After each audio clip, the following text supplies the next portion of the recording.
दोस्तों, यदि आपके बच्चे को सूखी खांसी चल रही है और आप सब दवाइयाँ दे चुके हैं, खांसी ठीक नहीं हो रही है, तो मैं एक आसान सा घरेलू उपाय आपको बताता हूँ जिसको करने से बच्चे की खांसी में तुरंत आराम होगा। हल्दी सबके घर में उपलब्ध है। आप हल्दी लीजिए, हल्दी को तवे पर भूनिए।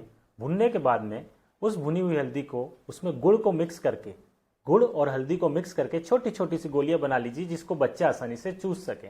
इतने छोटे साइज की गोलियां बना लीजिए और वह गोली आप एक गोली सुबह, एक दोपहर में और एक रात को बच्चे को चूसने के लिए दीजिए। आप देखेंगे कि आपके बच्चे की सूखी खांसी जड़ से खत्म हो जाएगी। जय आयुर्वेद।